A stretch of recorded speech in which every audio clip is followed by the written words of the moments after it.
Hello，各位大家好，歡迎翻到嚟呢個2026年中史貼題系列啊！咁你睇個 heading 都知㗎啦，我第三個同大家貼嘅就係咩呢？唐朝安史之亂，我哋係杏壇教育。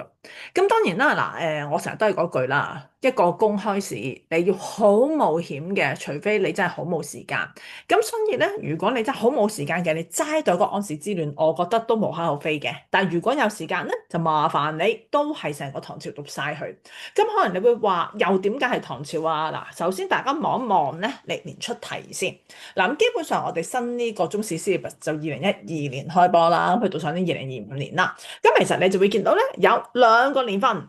係啦，2012同13，咁但係大家留意，唔係唐朝只係出咗2012同13，而係咩咧？唐朝只係冇出到2012同13嘅啫。咁即係唐朝根本咧正路嚟到講咧，就年年都出嘅。所以其實俾我，如果我係考生咧，我就年年都要讀噶。咁而唐朝，哇，係一個好長嘅年代啦，係咪好多嘢要溫啊？咁其實又唔係嘅啫喎，我哋又望一望先。嗱，其實咧2024年嘅唐朝咧，咁就出咗個歷史資料題啦，就係講唐內重外輕同埋節度使同埋安史之亂嘅關係啦。咁而2025年咧就出咗一條3揀1題目㗎，就係開皇之治、貞觀之治嘅延續啦，即係貞觀之治係咪開皇之治嘅延續啦？講得好啲，同埋個開元之治嘅。點解我特登 show 翻呢兩年俾你睇咧？因為其實呢兩年你已經睇到，其實唐朝個溫習重心㗎啦。咁其實唐朝溫習重心咧分兩個部分嘅，一個就係盛世啦，一個咧就係衰亡啦。咁基本上，哎呀，就係衰，咁都寫咗個衰字，係啦。咁基本上咧，大家有讀到即係有上堂聽書嘅話咧，其實唐朝咧雖然係一個好長嘅朝代，但係其實咧大家溫落嘅嘢咧或者教落嘅嘢唔算話真係好多㗎咋。咁但係咧你要小心嗱，如果你真係睇唐朝嘅盛世咧，大家要注意，其實佢有三楷㗎，唔好淨係貞觀同開元啊。其實咧佢由開皇開始㗎。因為我哋經常都會覺得其實唐朝嘅出現係承接住隋嘅，冇隋未必有唐嘅真心。咁所以係食住開皇之治嘅成個盛世啦，同埋開皇之治儲落嘅嘢啦，咁跟住先至爆到個貞觀之治嘅。咁而究竟貞觀之治係咪真係咁勁咧？其實好多人都會而家調查或者睇啲數據就發現，其實貞觀之治唔係三個當中最勁㗎。其實可能要睇咧，就要睇埋開元之治嘅。咁呢個亦都係考試個 syllabus 嚟嘅。咁所以如果我要讀唐嘅前半部分盛世，就要睇晒呢三個朝代。咁當然最老土第一啦，你就要睇佢個制度啦、政策啦。咁點解會開啟到呢三個盛世啊？咁另外第二其實有啲煩嘅呢個位，就係佢哋互為影響嘅關係啊。咁其中一個比較易睇嘅就係開皇之治帶出貞觀之治啦。咁而究竟亦都係咪貞觀之治帶出開元之治咧？咁其實呢幾嚿嘢你要睇晒佢嘅。咁當然第三啦，咁既然覺得盛世啊，梗係講佢個影響啦，佢好嘅影響啦，點樣可以睇得出佢盛世啊？咁呢個部分咧，其實就唔算難讀噶。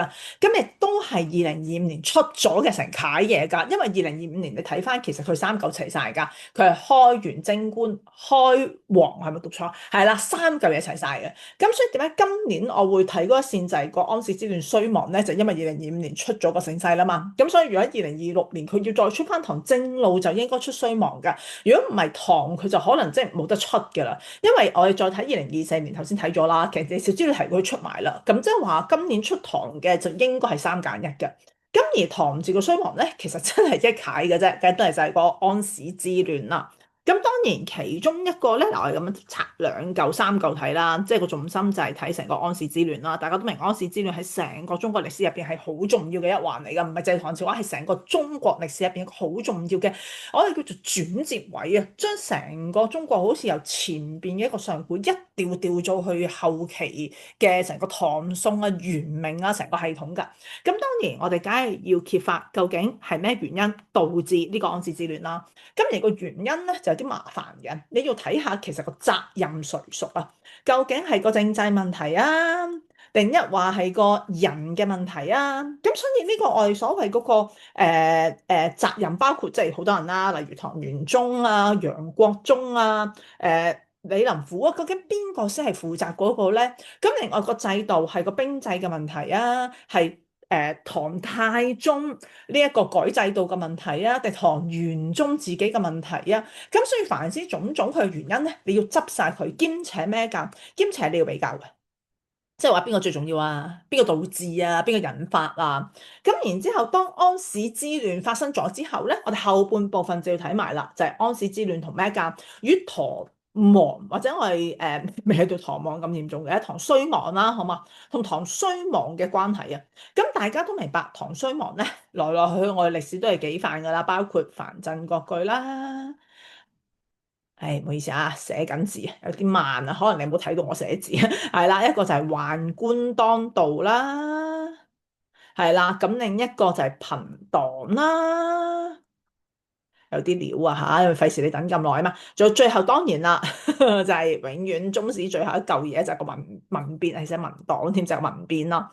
咁我哋好多時候讀咧，就會讀藩鎮割據點導致唐亡啦，宦官當道點導致唐亡啦，朋黨點導致唐亡啦，sorry 啊。咁但係如果我哋真係要處理安史之亂呢嚿嘢咧，就有啲複雜嘅。其實我哋就應該要讀一個關係就係咩咧？安史之亂點導致呢四楷嘢嘅發生，而呢四楷嘢點導致唐亡嘅出現㗎。咁所以咧，我就奉勸大家咧，點都花啲時間擺落個唐朝度，因為唐出嘅機會率其實從來都高㗎。咁所以如果我真係要好穩陣咁答到我哋嘅中史，又真係冇理由我唔睇下我嘅唐朝㗎。咁所以嗱，希望大家趁住農曆新年嘅假期，好好做少少溫習啦。基本上而家拜年又咁鬼悶，過年又冇嘢做，係咪？溫書啦，你考生。好多謝大家收睇今集嘅 Tip 題，我哋係杏壇教育。下集片再見你，拜拜。